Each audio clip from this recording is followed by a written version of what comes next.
Good afternoon, everyone. This is John Screaming Eamon here with Tym Walker from Enter Self. Tim, how are you doing today?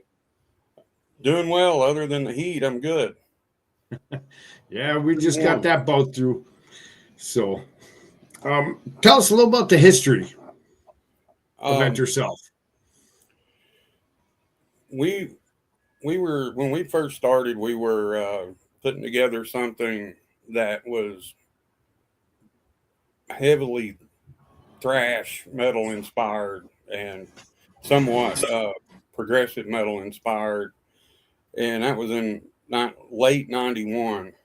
And by '95, we had just developed into more of an aggressive death metal band, trying to, you know, get our footing, so to speak. And our vocalist Geezer, he actually had a very operatic voice, but it just things just progressed. We went through drummers, of course, like Spinal Tap, always a drummer, and but things progressed. Geezer's voice progressed. Things got more aggressive, and once that happened, it just seemed like things took off for us a lot better because we ended up playing anywhere that would invite us to play. We were going to play. Yeah, we didn't care. It could have been anywhere from Manhattan to Massachusetts to Myrtle Beach, South Carolina, Florida, just wherever. Doing the tours. Yeah, anything. If we could get 3 or 4 shows in a row, that was great. And sometimes it was just one off. I think it's 16 hours to Worcester, Massachusetts. So we played for 30 minutes, but there and back was 32 hours of driving. So, oof, yeah, that's a stretch, eh? Yeah, that was a haul. Yeah. So, any bands really influence your sound when you went from the progressive thrash to the death metal? I think what it influenced me personally was in '91. I first heard Dark Angel's "Time Does Not Heal" record. Oh yeah, that record, Confessor, Condemned, Sepultura Arrives, and Death Human is anything and everything. That's a blueprint for everything. And I hear you. And then most of us were big Overkill fans, but by the time we started getting into Malevolent Creation and Suffocation, and bands like that, and we were like, aha, yeah, I see that this is where we're heading. We wanted to get away from the thrashier type voicings and be more aggressive. Okay. And we added a second guitar player, and that really helped us change direction because he's still probably the best rhythm guitar player ever walked the face of the earth. So I just think he's incomparable. So that changed your writing style when it came to writing music? It did. It because I learned so much from him and vice versa. And I think it did change our writing style. It just made things more aggressive. Everything was just more aggressive. He had an aggressive writing style about him that I didn't fully understand. And so I studied him, he studied me, and things blended together, and we did really well for a while. Yeah. So we just couldn't keep drummers. No. It's a shame. So with the old school death metal sound you guys have, anybody you compare yourself to? I'd never thought about it. When Pete Pomora, from formerly of Nile, when he was playing with us, he said, we kind of have a sound that's similar to Sinister. And I was like, let me check. I knew who Sinister was, obviously, but I was like, let me check this out. I never thought about it. He's not wrong. No. And there's some similarities to Vader. I think, Yeah. your sound, and I really just it developed in such a organic way. It wasn't we were trying to do anything anybody else were doing. We were just trying to be a heavier version of what we were doing. I gotcha. And a lot of the dynamics come from, in my world, come from Confessor and Dark Angel. Okay. Those two freaking records are like 1 and 2 on my list of all time favorites. You could pick worse ones for sure. Yeah, they influenced me a lot. All right. As did Human. Human influenced me a lot. Yeah. Yeah, hard to top Death. I mean, that the style they had was just unbelievable. Yeah. So Chuck's playing was top notch. Yeah, and then basically playing with Cynic as his band, you just couldn't beat it. You couldn't go wrong with it. Yep. It was 91 was a turning point for me, period. But then by 95, we realized we just weren't writing what we wanted to hear. Okay. And so we changed that. We started writing more of what we were hearing in our heads. We came out and we did the Stained demo, and it was a definite change of direction. Okay. It was our first step into where we were trying to actually go to get into just the more aggressive music. Yeah. And then from there, where did you take off? Man, we just, like I said, we played everywhere that anybody would have us play, and it ended up playing festivals, Milwaukee, Michigan Death Fest, Chicago Death Fest. I think it was Chicago Death Fest. And we ended up getting a record deal with Lost Disciple Records, and we'd already recorded our album in Tennessee, and we went to Morristown in Florida to mix and master the record. So it was ready to go. Once we were signed, it was ready to go. We had already put the money and time into that. So that kind of launched us into more shows and full-fledged touring. We were one of the bands on the very first Summer Slaughter tour. Oh, all right. It was called Summertime Slaughter, but it was the original lineup of what became Summer Slaughter. Yeah. It was us and Impaled, Withered Earth, Origin, Skinless, and Vader. Oh, that would have been a hell of a show. Hmm? Yeah, that would have been a hell of a show. Yeah. Oh, it was. So for a month, that's what we did, and after that, it really just took off. But I let touring get to me, and I had to leave in 2003.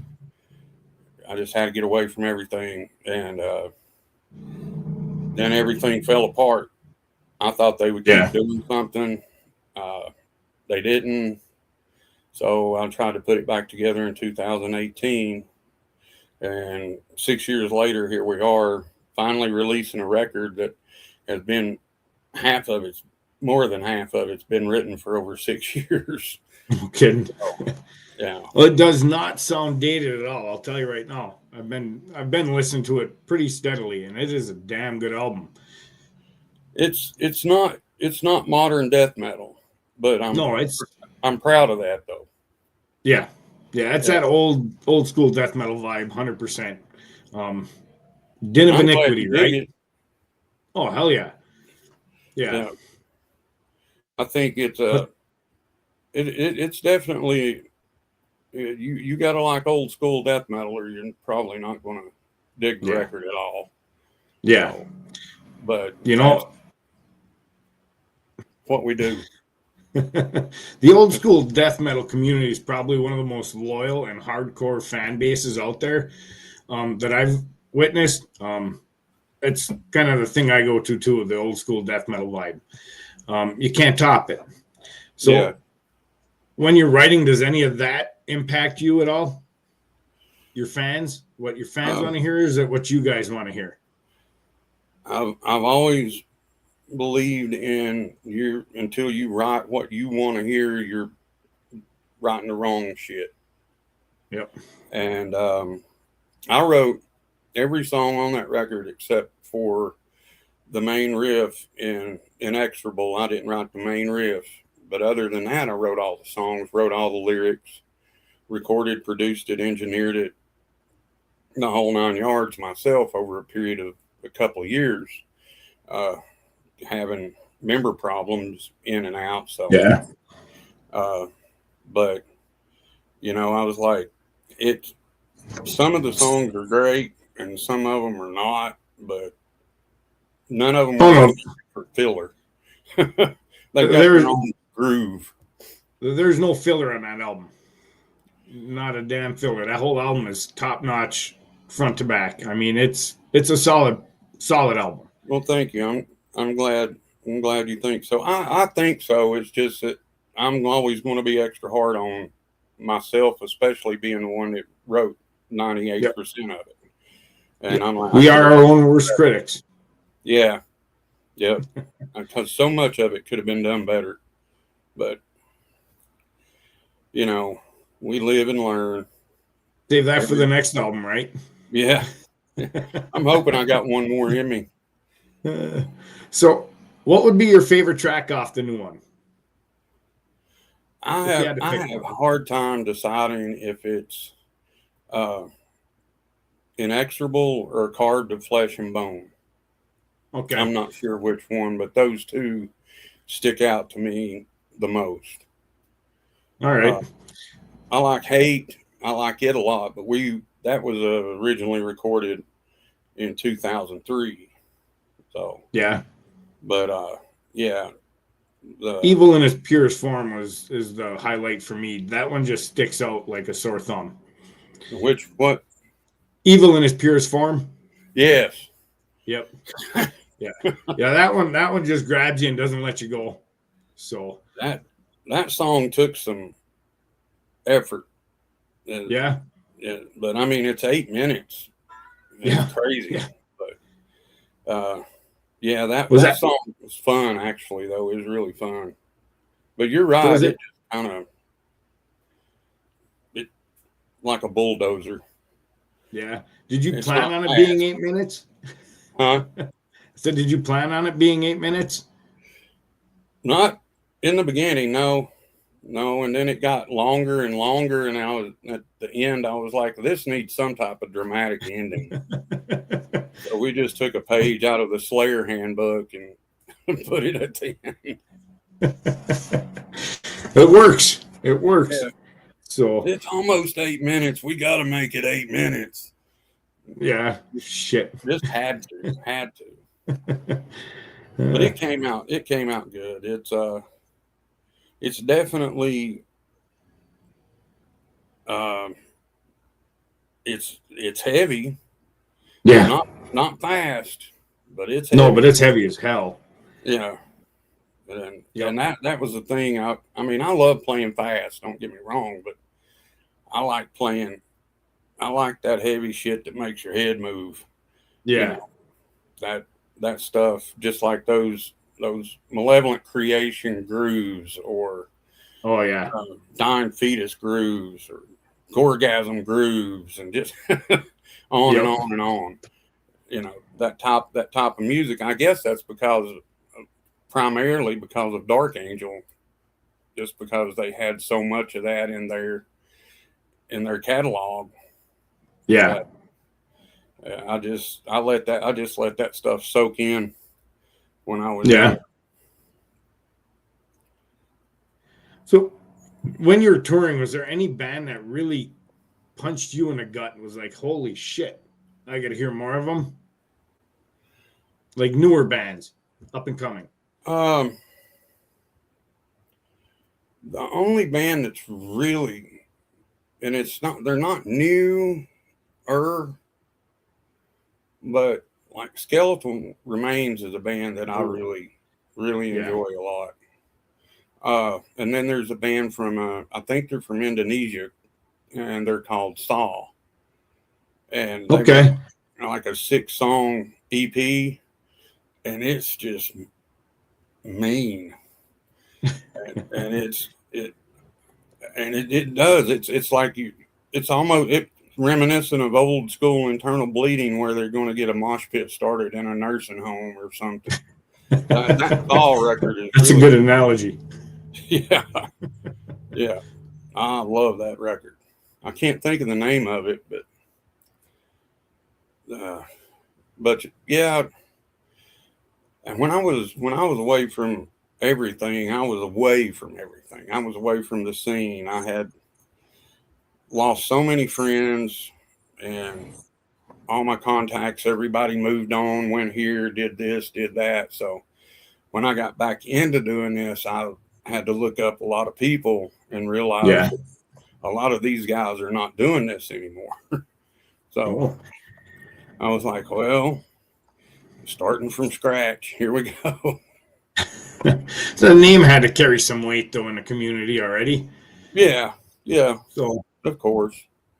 I yeah. mean, it did help. I mean, especially with the Awakening Agony vinyl reissue, that was a big deal. Yeah. That was very cool. It's been 25 years, Oof. uh, and so for the 25th anniversary and in tribute of Geezer, our vocalist, Doomed to Obscurity, put that record out for us on vinyl, and I couldn't be more grateful.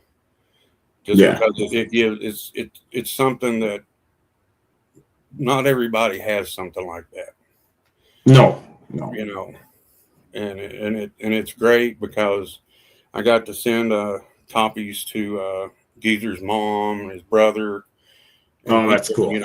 for them to make sure they had a copy of that tribute to him, Yeah. and that was very important. Just like the reissue of the CD, uh, same thing. I sent all of them copies of it because I know that that's his family, and Yeah.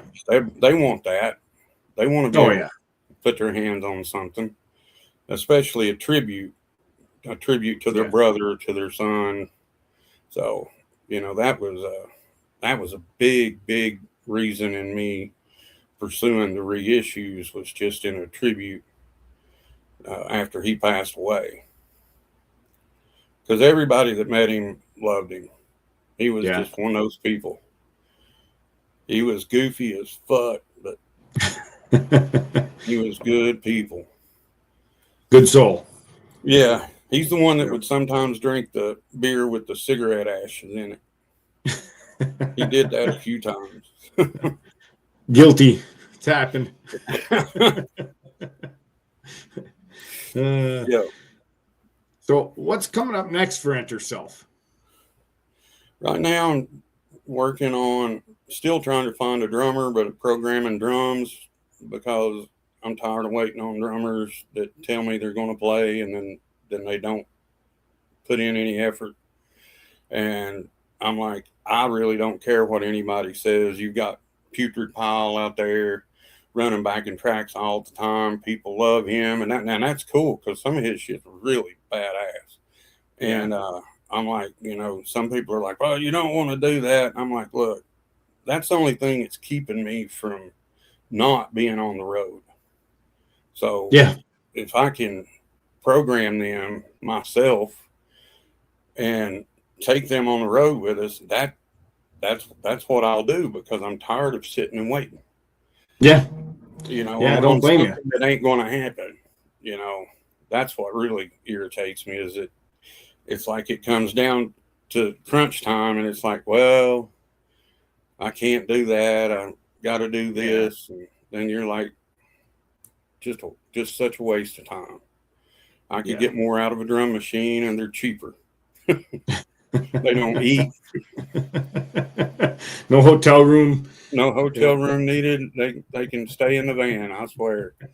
But yeah, Yeah. I told Gunner, our bass player, I was like, dude, if it's going to get us out there, I'm going to do it. And if a drummer Yeah. decides to jump up and say, "Hey, I'll do it," then that's perfect. That's great.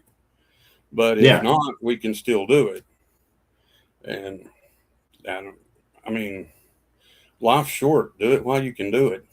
Oh yeah, I agree. While you got the health and can do it. Yep. Yeah. Yeah, you got to get out and tour. It's one way to get your name out there. Mm-hmm. I mean, social media is a big plus, but it can also be a detriment too. So, what's your take on that? I miss the old days of tape trading. Yeah. Yep. And we would get packages through the mail with CDs and cassettes in them and flyers and stickers and Frank Greeny from Internal Bleeding was the king of that shit. He sent me stuff all the time. So I was sending stuff out everywhere. And I would send him everything I had, and then he would, distribute that. He was really good about that. That's what kept the scene going. Oh, yeah. And way before the internet. And the internet has its privileges, I guess. But it's also, I think it's a huge detriment to what we do because people just don't pay attention. No. And they don't want to buy your stuff. They want to listen to it for free, which that's like tape trading. We did the same thing back then. We sent it out for free. But you would end up going out and buying the album when you heard it or saw it. Oh yeah. Always buying albums. Always buying albums. But the thing is, if you were tape trading, nobody was making money off of you, like Spotify's making money, and we're nobody, but Spotify's going to make more money off of us than we are. Yeah. Yep. So, and it's like, but that's part of the game. That's how it works. Yeah. Unfortunate, eh? Yeah. It's got its privilege. It's got its positives. It's got its negatives. I just miss the good old days of telephone calls and big ass envelopes full of crap showing up every other day. And then going to the festivals and going through all the CDs. Yeah. You spend a lot of money at a festival. Oh yeah. Yep. Yeah, that's for sure. And that's back before T-shirts were $40 and $50 each. I remember when they were $20 a piece, even 15. Yeah, you could fuck up $500 on a weekend real quick. So, for anybody that's just starting to get into you guys, what song would you tell them to start with? I would probably say go back to Awakening Agony and listening to Clandestine Fear. Okay. Damn good song. I think that song epitomizes what that album was about. It just,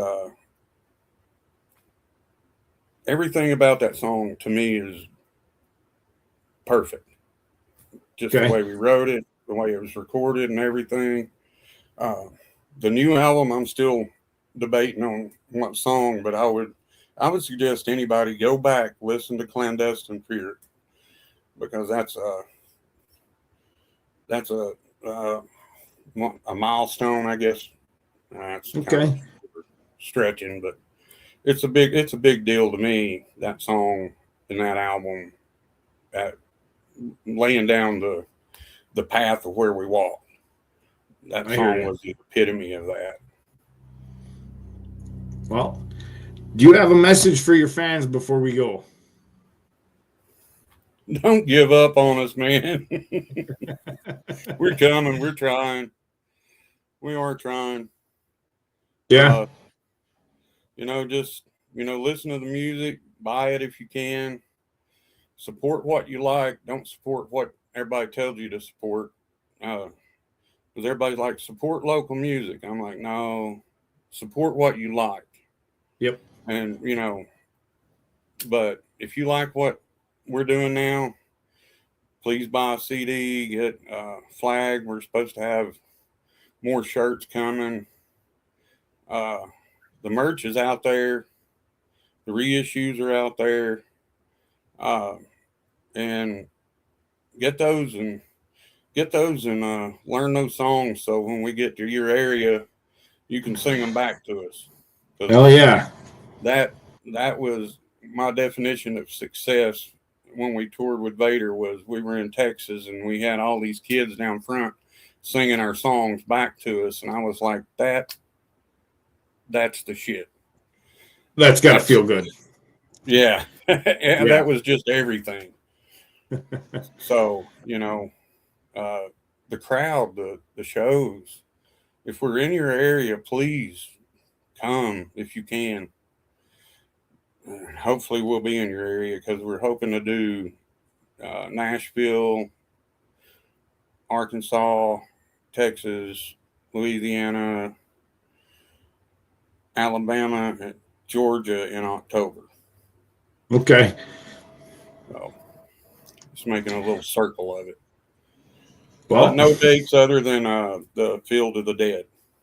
Okay. And that's on a Thursday. We're playing Thursday. All right. I don't know what time, though. Not yet. They don't have that established yet. Not yet. All right. But Tim, hopefully our first show back will be in Nashville. Okay. Well, I'd definitely love to come and see you guys, but I'm a little far for that. Yeah. But you got who knows? You got a haul. Yep. Yeah, a little far north, but absolutely. But you never know. I mean, getting up that way is just the same thing. Just booking the shows, getting up there. Yeah. Well, Tim, it's been an absolute pleasure chatting with you today. You too, sir. I appreciate your time. For the opportunity. I really appreciate very welcome. it. Very welcome. Keep thrashing, Tim. We'll you be too, in touch. brother. Thank you so much. Thank you.